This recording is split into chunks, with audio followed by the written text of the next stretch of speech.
Well, this is a great opportunity, but let me start with the EMU first. The EMU project is a very, very expansive, outstanding opportunity for us to renovate the heart of campus. And people might not know this, but we've been working on this project for over 10 years. We started master planning for the union back in early 2000. We knew that there was a need for us to significantly change the union, change the wayfinding, make it a better place for students, staff, and faculty. As a matter of fact, if you ask anybody on our campus right now, what do you think about the EMU? You kind of get a little bit of an eye roll, a little bit of a chuckle. It's iconic, but it's really not working for most people. We have $10 million in deferred maintenance, so we could sink in another $10 million to kind of duct tape it a little bit more, or we could start over and actually make it into a union that makes sense and something that I think that students, staff, and faculty will really enjoy and really make the most of, and that's what we want to do. And then more importantly, I also want to say that renovating the union will help with our overall Oregon 2020 plan, which is to really revitalize the campus, make it more of a 24/7 campus, and make sure that there are opportunities for especially students to have a lot to do throughout the evening and the nighttime, things that they really want to do, but also have those unintentional opportunities to run into faculty and staff, over a burger or because they're coming to a movie or just doing something fun. We don't have any places like that on the campus.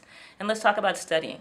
When people want to study in a quiet place with good technology, good spaces, have their friends come over and study in a group, other than the library right now, no places to really do that well. The Rec Center. The Rec Center, we remodeled the Rec Center about 8 years ago. And when we developed the plans for the Rec Center, we didn't have enough money to do all that we wanted to do. So we decided to phase it. So we did phase 1 and phase 2 first, and we put phase 3 on hold. And now we're ready for phase 3. And the main part of phase 3 really is a significant enhancement of something we call a natatorium, which really are the pool and the spa opportunities. But since we're doing that, we also need to expand the gym space and the workout spaces. On average, we expected about 3,500 turnstile counts a day. That's people coming through the turnstile count for the Rec Center. It's about 6,000 to 6,500 a day. Clearly we have outgrown that space. And then we offer physical education classes. With more students, more people want to take PE classes. That's exactly what we want. But we don't want those students to be locked out of intramurals or club sports or PE because we don't have enough room. So it's a great opportunity with the increase in the student body that we can increase these spaces and make sure that students are able to do the things that they really want to do that are healthy and good for them.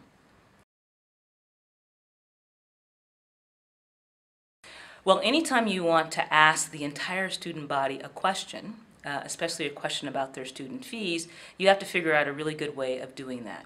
The ASUO does have a long history of hosting referendum, and they asked if we could do that with this particular question, and it made a whole lot of sense. This is a big commitment on the part of students. Although we're bringing in fundraising opportunities which will lower the cost overall to students, still the main portion of this plan will be paid for by a dedicated student fee.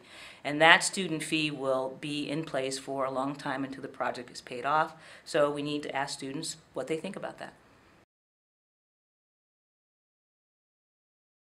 A yes vote means that we continue on with our plans and we stay on schedule. We currently have a user group that's meeting, and they are in the process of completing what we call a conceptual design of what potentially the spaces can look like. We do have enough funds that we've cobbled together to pay for that design process, and it'll give us a lot of really good information, even though, as I mentioned, we had a master planning project with the EMU, and we had phase 3 of the Rec Center. Because it's been so long, we've waited so long to try to update these, now we kind of have to update our plans again, unfortunately. And things have changed too. So what we were thinking about 10 years ago, we're not thinking about that in the same way anymore. It used to be when you build a building, whether it's a residence hall or anything else, you think about, I'm building this building for, let's just say, university housing and for the residents in the hall. We don't do that anymore in student affairs. We say we're building a building for the campus. And because we're building for the campus, how can we make as many community spaces as we possibly can? How can we have as many partnerships as we can possibly think of? And the same thing will be true for the EMU and for the SRC. So it's not just about building a new union or just about building a new rec center. It's about hooking up with the academic plan, putting in classrooms, making sure that there's lots of academic support, that there are computer labs, that there are, yes, social things to do, but there are things that are going to help students in their academic endeavors. That's a different plan. We weren't looking at that 10 years ago. We're looking at that now. So we will take care of that process in this first phase through the schematic and conceptual design. And if we're able to have a yes vote, that keeps us on budget and on time, and to take advantage of the fact that right now the bidding climate is very positive for a building project. In our university housing project, we have actually saved millions of dollars because we're building right now. So if we can stay on time, we really feel as though we'll be able to put in all those things that we want to put in without lowering our overall budget. A no vote would mean that we'd have to go back to the drawing board. We'd have to consider if we're going to be able to stay with that particular timeline or not. Most likely we would not be able to do that. It'll probably cost us more money because we will have to extend the contracts of the architects. We would be building at a different time than the current bidding climate than we are in right now. And it could cast into doubt if we would actually be able to complete the projects at all.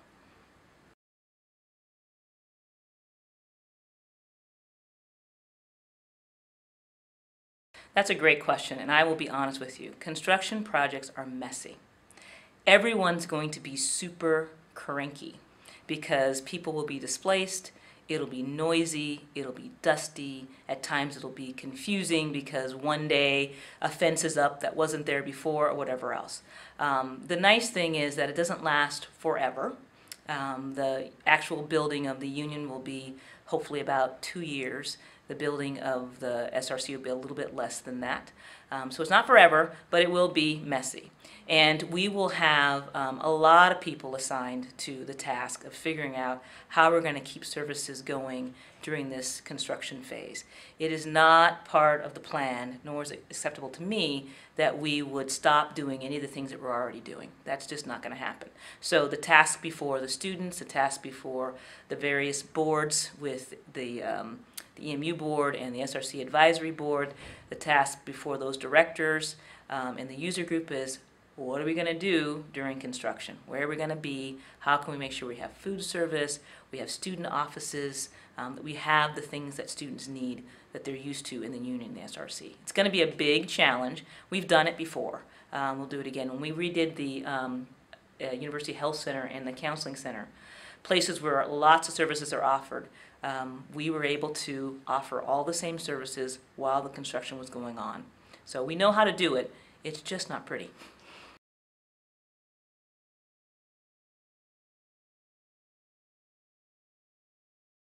I would say thank you, because clearly this would be a legacy gift. Any building that we have right now, name a building that's under construction or has been constructed. Students come onto campus and they were not part of the tuition, fees, whatever else that led to that building being constructed. The SRC is a great example. As soon as we opened the doors, we had a brand new set of students who were new to the campus, who were going to be paying for that facility.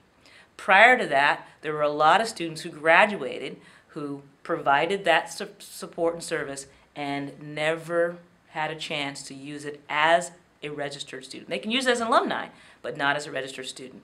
It's paying it forward. That's what you do when you provide a legacy gift.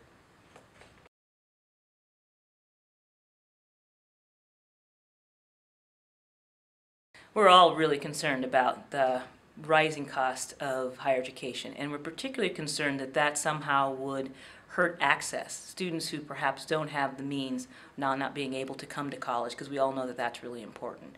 So that is something that we think about all the time, and we have worked really hard to try to keep the cost of this facility, these two facilities, down. That's the reason why we are, I think, the only university in the country that's a public institution that's actually fundraising to pay for part of a student facility.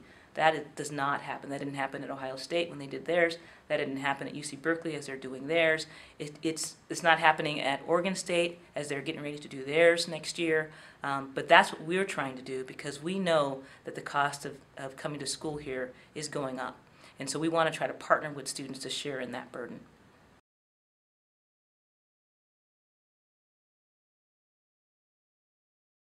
Well, the nice thing about building a new facility is you have an opportunity to look around and say, who's doing this really well?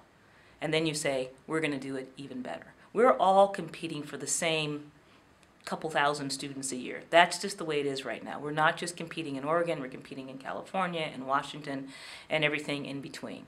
And anyone would probably agree that if we walked folks by some of our residence halls, we walk people by our current union, we walk people by the rec center during the peak of the day when it's completely overcrowded, that's probably not helping with recruiting very much.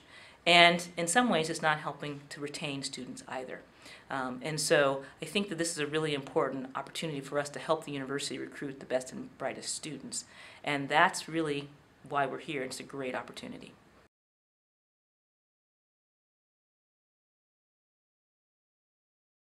In athletics right now, they are building some of the most amazing facilities in the country. And it's working. It's bringing in the best recruits. It's helping to bring in more fundraising. The student athletes really like it. I think many of us really like it because we're proud of what's happening. We need to do that on the academic and the student side as well. We need to build the best facilities.